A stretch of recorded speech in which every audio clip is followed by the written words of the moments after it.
Meron nga bang dark side ang pagkakaroon ng kakaibang katalinuhan? Ano nga ba ang mga sinasabing mental illness na associated sa pagkakaroon ng mataas na IQ? Bagaman ang pagiging matalino ay hindi naggagarantiya ng pagkakaroon ng mental health issue, meron namang mga certain psychological disorders na karaniwang nakikita sa mga individuals na merong exceptional cognitive abilities. Tulad ng depression at bipolar disorders, anxiety, obsessive-compulsive disorder, OOCD, at attention deficit hyperactivity disorder, o ADHD. Maraming teorya ang sumusubok na ipaliwanag ang koneksyon sa pagitan ng exceptional intelligence at increased vulnerability sa mental health issues. Bagaman walang iisang paliwanag na kayang sumaklaw sa lahat ng kaso, meron namang ilang teorya na nagbibigay ng insights sa complex relationship between cognitive ability at psychological well-being. Ang overexcitability theory na dinevelop ng isang Polish psychologist na si Kazimierz Dabrowski suggests na ang mga gifted individuals experience the world more intensely dahil sa kanilang various psychic channels. Ang mga ganitong karanasan ay maaari maging enriching sa kanila pero pwede ring mag-lead sa pag-increase ng kanilang stress at emotional turmoil. Ang cognitive complexity and rumination ay ang abilidad na mag-engage sa complex thought patterns at deep analysis ay maaring mag-lead sa paulit-ulit na pag-iisip ng mga negatibong bagay na potentially contribute sa kanilang depression at anxiety. Marami ding merong mataas na IQ ang naire-report na merong heightened sensitivity sa kanilang paligid tulad ng pagiging sensitive sa liwanag, sound, at maging sa touch. Ang mga gifted individuals ay maaari mag-struggle na makahanap ng mga kaibigan na merong kaparehong intellectual level. Ito ay nagiging dahilan ng feelings of isolation at hirap din silang makabuo ng meaningful relationships. Ang ganitong social disconnection ay isa rin sa tinuturong dahilan ng depression. Ano nga ba ang tunay na dahilan kung bakit nalihis ng landas ang genius na si Bright Santali na pinanghinayangan ng marami? Si Bright Santali ay pinanganak noong taong 1986. Siya ay nag-iisang anak na lalaki nina Margaret Muangu at Philip Santali. Meron din siyang isang kapatid na babae na nagngangalang Benhilda. Ang pamilya ay naninirahan sa Glendale. Pumanaw ang padre de pamilya na si Philip noong si Bright Santali ay 12 taong gulang lamang. Lumipat ang pamilya sa Dandamera Township, Concession, pero sila ay originally galing sa Ruvhanga Village, Chief Negomo, Chawesh sa Mazoo District, sa probinsya ng Mashonaland. Ang Mashonaland Central Province ay isa sa 10 probinsya sa Zimbabwe. Sakop nito ang northern mainland ng bansa. Ang naturang lugar ay nahahati-hati rin sa 8 distrito, kung saan pagsasaka ang main source of income ng mga mamamayan. Habang lumalaki ang batang Santali, kapansin-pansin ang pagkakaroon nito ng likas na katalinuhan. Hindi lamang din umano matalino ang bata, pero ito ay masunurin din at hindi binibigyan ng sakit ng ulo ang kanyang mga magulang. Ito rin ay tahimik at malihim. Wala di umanong makapagsabi kung ano ang mga bagay na tumatakbo sa isipan nito. Si Bright ay nag-aral ng primary education sa Dandamera Primary School na nasa Concession. Itinuloy naman ito ang pag-aaral ng secondary education sa Anglican Church-run St. Alban Secondary School na nasa Chawesh noong 2007 sa edad na 21. Dahil sa likas na katalinuhan ni Santali, ang kanyang grades ay laging A's or B+, ang mga ito ay sinasabing best sa kanilang paaralan. Lagi itong nasa top ng kanilang class at sinasabing academically gifted at hindi lamang din daw ito matalino pero isang henyo. Kahit na isa lamang estudyante, si Santali ay humalili sa kanilang absent na teacher sa loob ng 1 buwan. Ito ang matyagang nagtuturo sa kanyang mga classmate sa kanilang subject na mathematics at science. Ang pamilya din ay madalas makatanggap ng ilang groceries mula sa mga magulang ng mga estudyanteng tinuturuan ni Santali. Ayon sa kaibigan nitong si Alvin Chibaya, ang lalaki na kilala rin bilang Sans ay easygoing pero short-tempered at mabilis magalit. Ayaw na ayaw din umano nitong siya ay hinahamon. Madali din itong mapikon na madalas mauwi sa suntukan. Naging kaklase nito si Santali noong sila ay nasa nursery school hanggang sa Dandamera Primary School sa Concession. Madalas umano itong magsimula ng away dahil ito ay mas matanda sa kanila. Nagsimula rin itong nakawan ang ilang schoolmate tulad ng pagkuha nito ng lapis ng ibang estudyante, baong tinapay at iba pang gamit sa paaralan. Dahil sa kahirapan hindi na naituloy ng magkapatid ang kanilang pag-aaral sa advanced level. Dito na nagsimulang makitaan ng strange behavior si Bright. Isang araw na abutan ng kanyang kapatid na ang kanilang bahay ay magulo. Merong ilang bagay na nawawala, tulad ng work uniform at safety shoes ni Benhilda.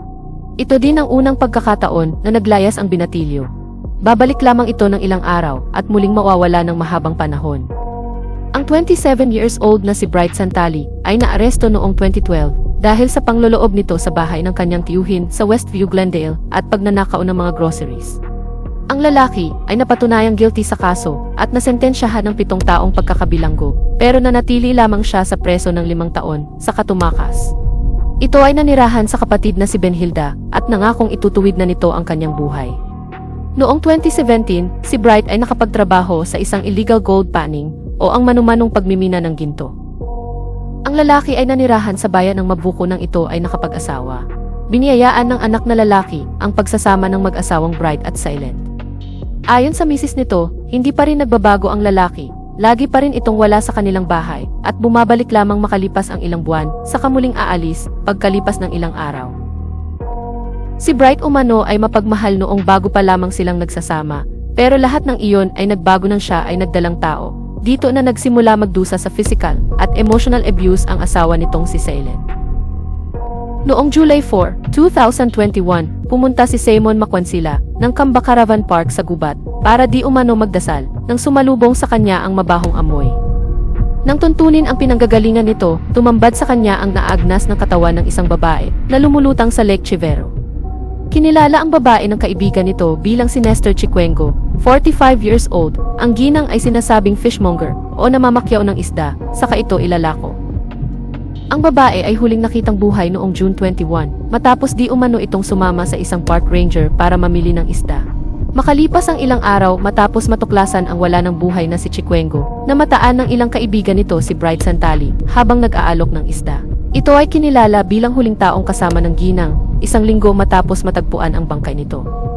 Nakasuot ito ng katulad ng uniform ng Zimbabwe Parks and Wildlife Management Authority o ZimParks Rangers nang kinuyog ng mga taong bayan at dinala sa Marimba Police Station noong July 2021 dahil sa hinihinalang connection nito sa murder ni Nestor Chicuengo na kilala din bilang Kedha. Paulit-ulit na ginigiit ng lalaki na siya ay inosente sa krimeng ibinabato sa kanya. Maraming mga nakakakilala kay Bright ang nabigla nang nalamang ito ay naaresto dahil sa pagpatay. Sinabi rin ng lalaki sa kapatid na umamin lamang siya sa krimen matapos siyang pilitin at bugbugin ng mga pulis. Si Bright Santali ay humarap kay Harare Magistrate Dennis Mangosi na siyang nag-referred sa kanya sa High Court para sa kanyang bail consideration. Nilakad nito ang sariling bail application habang ang kanyang ina ang kumalap ng halagang kailangan nito. Sa kalaunan ito ay pinayagang makapagpiyansa sa halagang 15,000 Zimbabwean dollar o mahigit 2,700 pesos at nakalaya noong October 2021. Isang sunog ang naganap sa isang bahay sa Dombotombo, Marondera, noong January 23. Mabilis na rumesponde ang mga bombero at agad na naapula ang lumalaking sunog sa naturang bahay. Sa kasamaang palad, isang katawan ng isang babaeng nakatali pa ang kamay ang natagpuan. Ang biktima ay kinilalang ang 43 years old na si Betty Mlambo na siyang may-ari ng nasunog na property. Ang babae ay isang prostitute na madalas nakikita sa kalsada ng Chaitumbuana. Isang half-naked na babae naman ang nakita ni Charles Mazorods, 53 years old, sa damuhan malapit sa Grasslands Research Station sa Marondera noong February 8, 2022. Inakala ng lalaki na ito ay lasing lamang pero nang lapitan, nakita nitong ang babae ay merong injury sa kanyang ulo at wala ng buhay. Ang natuklasan ay agad na ipinaalam sa mga otoridad. Ayon kay Charles, pumunta lamang siya sa masukal na bahagi ng gum tree plantation para manguha ng panggatong nang nadiskubre ang bangkay. Ito ay dinala sa Marondera Provincial Hospital para sa postmortem. Ang babae ay kinilalang ang 44 years old na si Nelia Marinch. Ito ay isang pastora sa Grasslands Farm. Natagpuan naman ang wala ng buhay na katawan ni Meggy Kaumba, 65 years old, noong March 14, 2022, ng kanyang anak na lalaki sa Hunyani Forest, Maysfield. Makalipas ang 3 araw matapos itong i-report ng pamilya bilang missing person. Agad na ipinaalam ng pamilya sa Dombotombo Police Station ang nadiskubre. Kinumpirma naman ni Provincial Police Spokesperson Inspector Simon Chazovaci ang pangyayari. Hinihikayat din ng mga ito ang mga residente na huwag aalis ng mag-isa at iwasan ang mga liblib na lugar. Umapela din ang mga otoridad sa sinumang merong impormasyon sa mga nangyaring krimen na pumunta sa police station para magbigay ng pahayag. Ayon sa pamilya, ang ginang ay umalis bandang 11 ng umaga sa kanilang bahay para di umano humanap ng panggatong noong March 11 pero hindi na ito nakabalik. Dahil sa ilang sunod-sunod na pagpatay sa distrito, nagsimula ng mabusising investigasyon ang mga pulis. Halos lahat ng mga natagpuang biktima ay sinasabing mga pinagnakawan din. Sinimulang mag-request ng mga otoridad ng phone record ng mga kinilalang biktima. Doon nila nakita na merong isang numerong nag-appear sa lahat na nakuhang documents mula sa Econet at Net1. Nang alamin kung sino ang nagmamay-ari ng numero, ito ay natuntun na kay Silent, ang asawa ni Bright Santali. Ilang Crime Intelligence Division officer ang pumunta sa tahanan ng ginang para ito imbitahin sa presinto para sagutin ang ilang katanungan. Initially, hinihinalang ang babae ay kasabwat na mister nitong si Santali. Ayon kay Silent, madalas siyang makatanggap ng mga mensahe o tawag galing sa asawa gamit ang iba't ibang mobile number na hindi naman niya binigyan ng ibang kahulugan. Para patunayan na wala siyang kinalaman sa mga krimen ng asawa, nakipag-cooperate ito sa mga pulis at nangakong agad niyang ipagbibigay alam sa mga ito kapag muling nakatanggap ng mensahe o tawag galing sa lalaki. Noong March 19, 2022 inaresto ng Crime Intelligence Division ang 30 years old na si Bright Santali sa Goromonzi na hinihinalang nasa likod ng siyam na kaso ng rape at murder. Ang mga krimen ay nangyari noong January 14 hanggang March 12, 2022. Ang pag-aresto ay naganap dahil na rin sa tulong ng misis nitong si Silent na agad na ipinaalam sa mga pulis ang presensya ng asawa. Ayon sa mga nilabas na police memorandum dated March 19, 2022, ang 7 sa siyam na biktima ni Santali ay kinilalang sina Mercy Simaeri, 28 ng Progress Farm, Marondera; Chaipo Grace, 40 years old na taga Dudso Village, Chiefs Voz, Wedza; Betim Lambo, 43 ng Dombotombo, Marondera; Nelia Marinch, 44 na taga Grasslands Farm, Marondera; Meggy Kaomba, 61 ng Cherutombo, Marondera; Patricia Tsoka, 49 years old na taga Chawatama Hardware Industrial Site, Marondera; at Fadzisay Machadinika, na estimated na nasa edad 35 hanggang 40 years old. Si Bright Santali ay official na kinasuhan ng 9 counts of rapes and murders. Humarap ang lalaki kay Judge Patience Chirimo sa Marondera Magistrates Court noong March 21, 2022 at muling ibinalik sa police custody nang humingi pa ng mas mahabang panahon ang prosecution para kumalap pa ng matibay na ebidensya laban sa lalaki. Ang mga karagdagang detalye sa krimen ni Nestor Chicuengo ay unti-unti ring nabunyag. Noong June 21, 2020, hinihinalang hinikayat nito si Chicuengo na sumama sa kanya dahil meron di umano itong binibentang mga isda. Nang nadala ang babae sa liblib na lugar, dito na niya pinagsamantalahan ang ginang sa Kapinaslang. Ang mga damit ni Chicuengo ay sinunog niya sa ibabaw ng bahay ng mga langgam para ma-destroy ang mga evidence. Hinihinalang ninakaw din nito ang cellphone ng babae at ang dala nitong cash na umabot ng mahigit 9,000 Zimbabwean dollar o mahigit 1,700 pesos. Noong January 15, 2022, bandang alas 2 ng hapon, nang nakilala ni Bright Santali si Mercy Simaeri sa Dejagre bus stop. Ang babae ay papunta sa Roland's Farm para manguha ng kabutihan. Nag-offer ang lalaki na samahan si Simaeri. Nang marating ang destinasyon, dito na nito pinagsamantalahan ang babae, saka sinakal hanggang sa ito ay mawalan ng malay. Paulit-ulit din nitong pinukpok ng bato ang ulo ng babae hanggang sa nawalan ito ng buhay. Matapos ang krimen, nilibing nito ang babae sa mababaw na hukay at tinabunan ng mga damo at tuyong dahon. Tinangay din nito ang Tecno cellphone at isa pang Samsung phone ng babae. Ang mga gadget ay nagkakahalaga ng mahigit 10,000 Zimbabwean dollars o 1,800 pesos. Makalipas ang 3 araw, January 18, bandang 11 ng gabi, binayaran naman nito si Chaipo Grace na nagtatrabaho sa Tempest Bar na nasa Wedza Growth Point para sa kanyang serbisyo. Nanatili si Santali sa bahay ni Guez sa Dudso Village sa Chiefs Voz ng ilang araw. Bandang alas 2 ng madaling araw, noong January 20, 2022, sinakal ni Santali ang nahihimbing na si Chaipo Guez. Nang wala ng buhay ang babae, tinali nito ng sintas ng sapatos ang dalawa nitong kamay sa katinabunan ng mga damit. Umalis si Santali sa property, natangay na ang Itel handset at 3 kilos na blue gas tank at ang cash na natagpuan nito na nagkakahalaga ng 35 Zimbabwean dollar o mahigit 6,000 pesos. Dinala naman ni Betim Lambo si Santali sa kanyang bahay matapos silang magkasundo sa bayad ng kanyang serbisyo noong January 22, 2022. Nakilala nito ang babae na nag-aalok ng panandaliya ang aliw sa kalsada ng Chaitombuana, Dombotombo, Marondera. Kinabukasan January 23, bandang alas 2 ng madaling araw, sinakal nito ang babaeng natutulog. Nang masiguradong wala ng buhay ang babae, itinali niya ng sintas ng sapatos ang mga kamay nito sa kabinalot ng isang blanket bago sinindihan. Nilisan nito ang premises, bitbit ang Itel handset ng babae, at cash na nagkakahalaga ng mahigit 38,000 Zimbabwean dollar o kulang 7,000 pesos. Habang nakaupo naman sa grassland farm si Zantali, namataan niya si Nelia Maringe na 100 meters lamang ang layo sa kanya. Ito ay nagbabasa ng hawak nitong Bible noong February 7, 2022, bandang alas 3 ng hapon. Nilapitan niya ito at nagtapat ng pag-ibig sa babae. Dahil sa pagkakagulat, agad nitong tinanggihan ang proposal ng lalaki. Nakaramdam si Zantali ng matinding galit, kaya kinalagkad niya ang babae sa isang masukal na lugar at pinagsamantalahan. Nakita naman ni Zantali ang isang palakol sa di kalayuan na ginamit sa pagsibak ng mga panggatong. Kinuha niya ito at hinataw ang babae sa ulo na agad nitong kinamatay. Nag-iwan din ito ng isang note sa ibabaw ng wala ng buhay na katawan ng babae at dinaganan ito ng kaninang hawak nitong Bible. Nakasulat dito na siya ay si Maisir ng Huwedza at papatayin niya ang mga babaeng hindi susunod sa kanyang mga kagustuhan.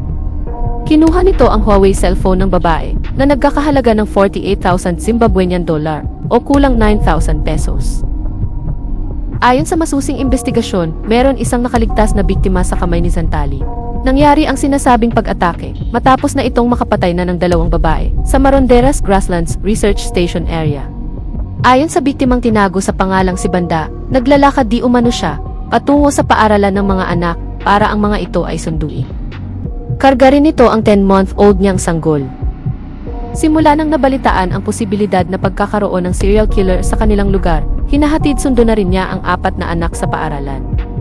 Nang marating nito ang Harare Mutar Highway, meron di umano siyang nakitang lalaking nakahiga sa ilalim ng puno ng msasa. Dahil ang lugar ay madalas na dinaraanan ng mga naglalako ng gatas, naisip nitong posibleng isa lamang itong vendor na nagpapahinga. Nang tumawid si Banda sa highway para tawirin ang footpath sa gum tree plantation, dito na niya napansin na sinusundan siya ng naturang lalaki. Mabilis din umano itong nakalapit sa kanya at nagpakilala. Sinabi di umano ng lalaki sa kanya na siya ang killer sa likod ng mga sunod-sunod na murder sa lugar.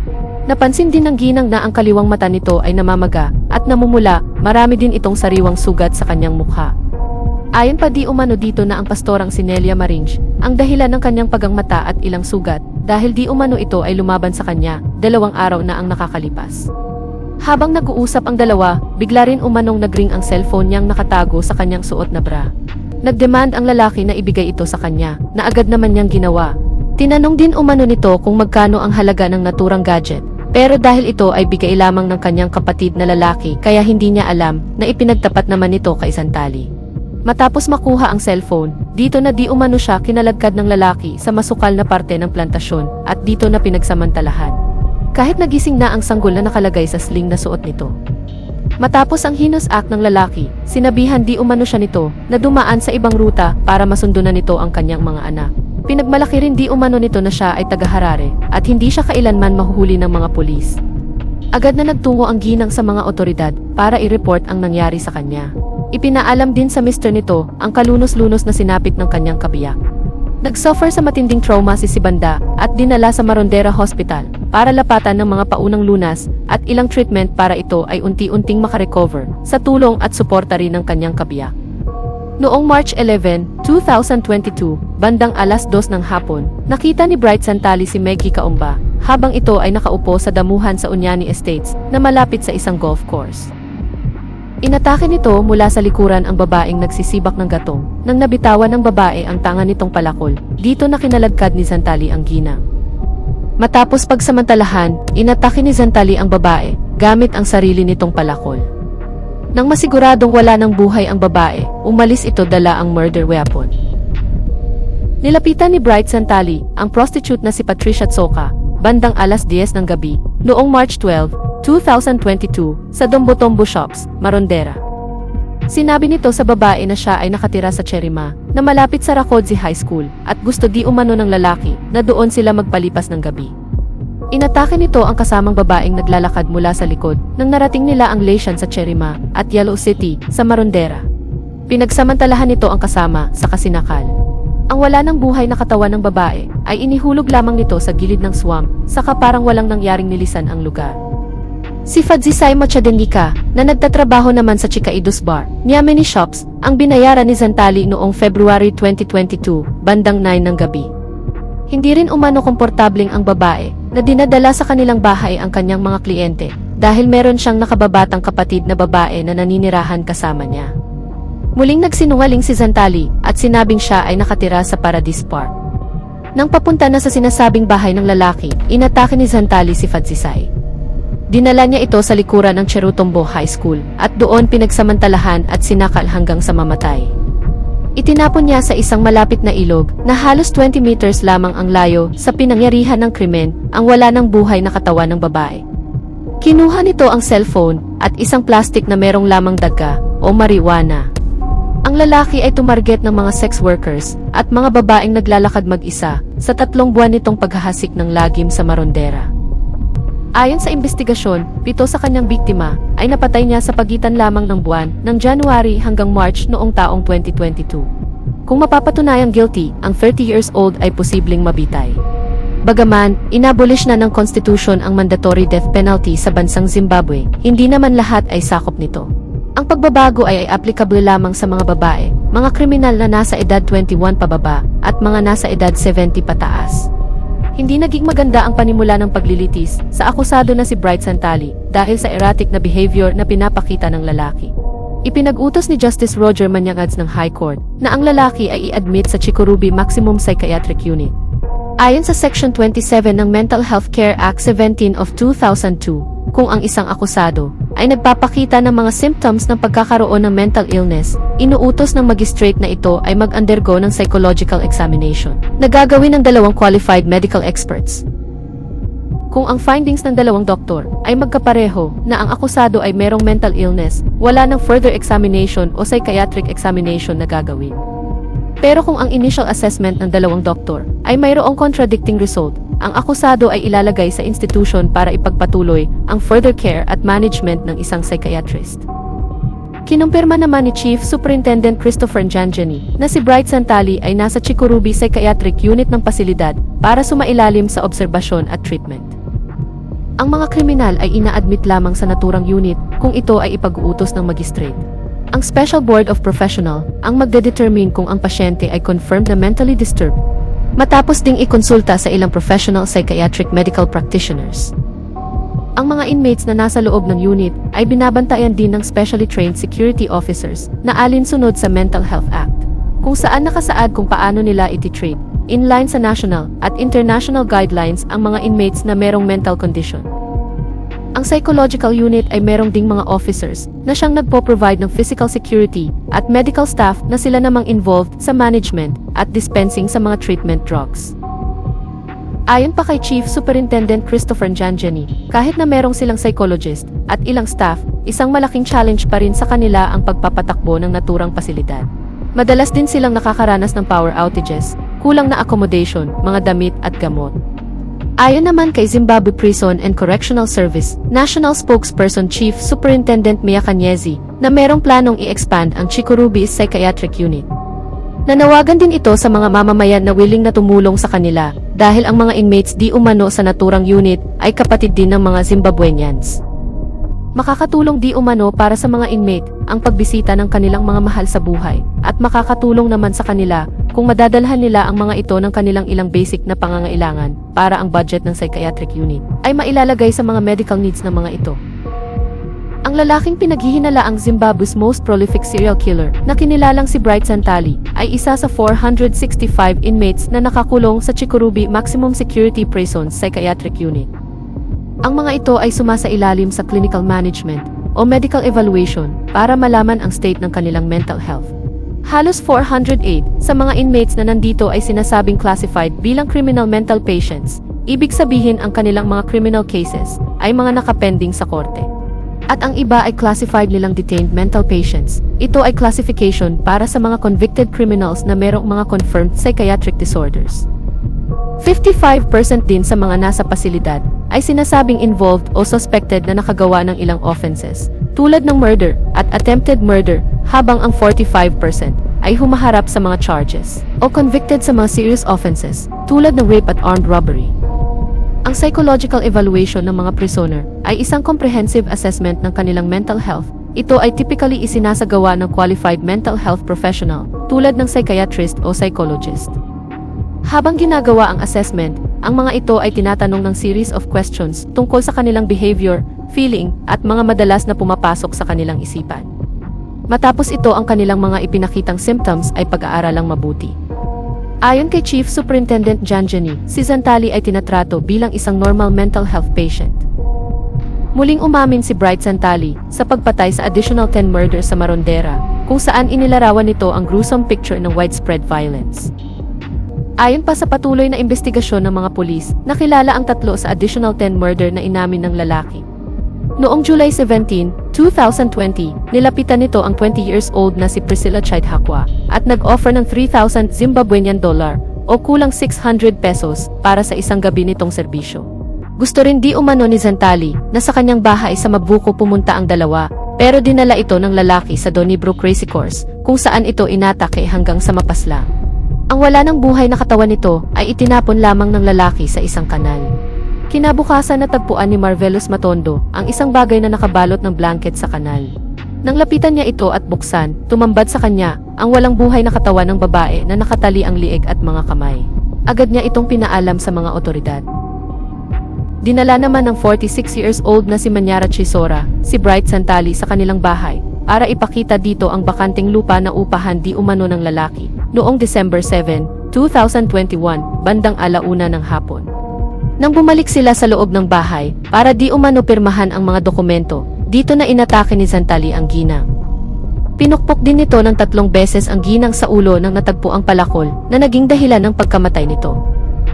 Umalis siya sa naturang property, tangay ang ilang groceries, Huawei cellphone, blankets, at ilang mga damit.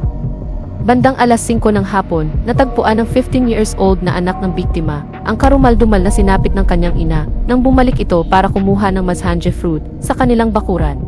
Ang kalunos-lunos na kalagayan ng ina ay nakita nito sa isang silid. Agad nitong tinawagan ang tiyahin si Cecilia Mafovar na siyang nag-file ng report sa mga pulis. Pinagsamantalahan at pinatay din ni Zantali ang 50 years old na ginang na kinilalang si Spy Nyamoto.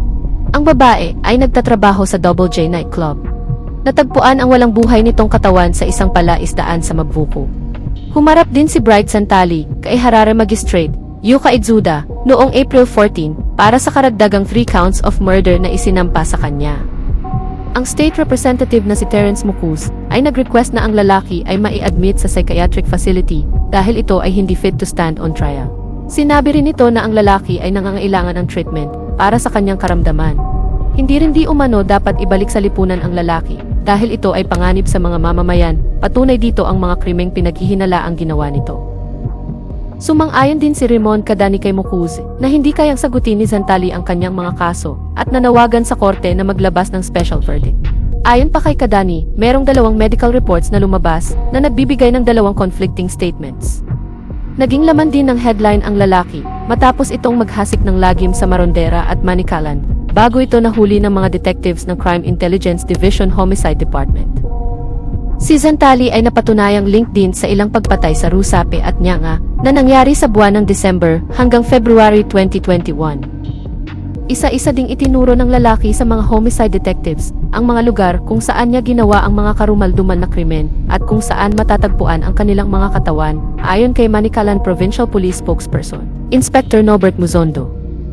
Itinuro din ni Zantali kung saan niya pinatay at inilibing ang Rujeco Primary School teacher sa Dangambura na kinilalang ang 45 years old na si Patricia Ziricur.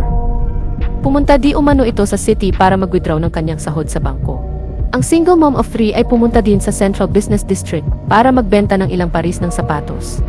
Dito na siya nakita ni Bright Zantali na nagpanggap na interesado sa mga paninda ng ginang.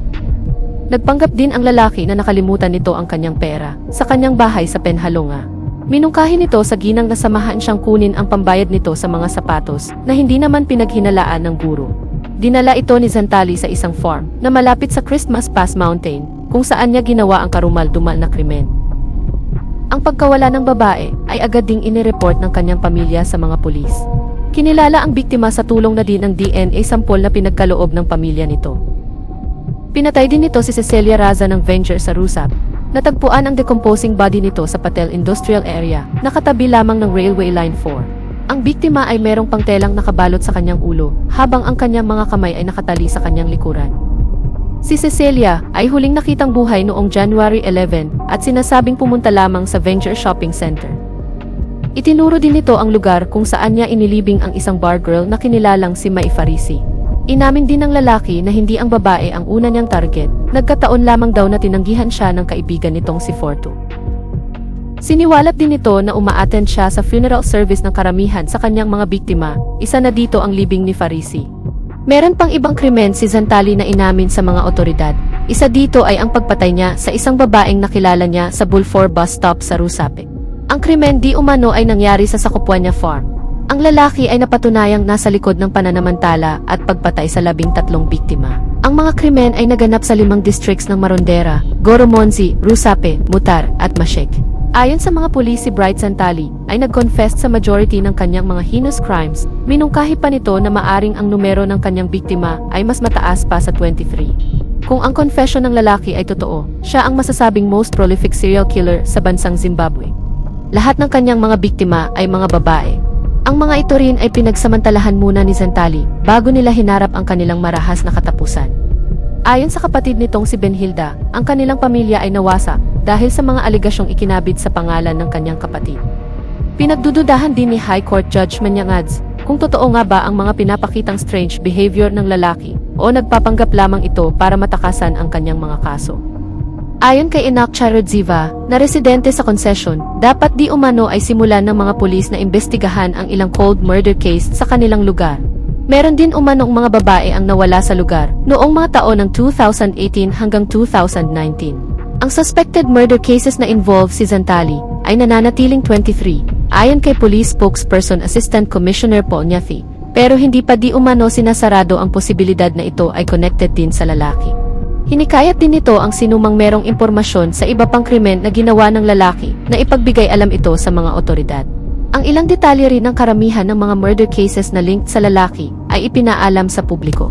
Ang mga ito ay merong spine-chilling and blood-curdling end, tulad ng pagpukpok ng bato sa ulo ng biktima hanggang sa madurog ang bungo nito, pagtaga sa ulo ng mga ito ng ilang beses, at pananakal. Muling humarap si Bright Zantali sa korte noong October 22, 2024. Ang akusado ay nahaharap sa total na 23 counts of rape and murders. Ang lalaki ay nananatili sa psychiatric unit ng Chikurubi Maximum Security Prison mula nang ipag-utos na sumailalim ito sa psychological evaluation noong November 2022. Ito ay nagresulta sa ilang beses na pagkakapostpone ng kanyang trial dahil hinihintay pa ang final determination ng kanyang mental health kung si Zantali ay nasa matinong pag-iisip para litisin. Ang trial ni Bright Zantali ay muling sinuspende matapos lumabas ang psychiatric evaluation ng lalaki na nagsasabing ito ay mentally unfit para humarap sa trial.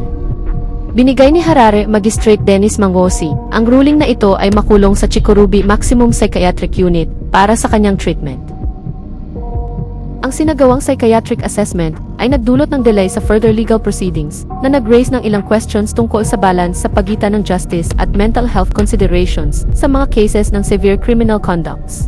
Si Bright Zantali ay may tuturing na pinakamasama dahil sa pagkakalink nito sa highest ever number of murder cases sa bansang Zimbabwe.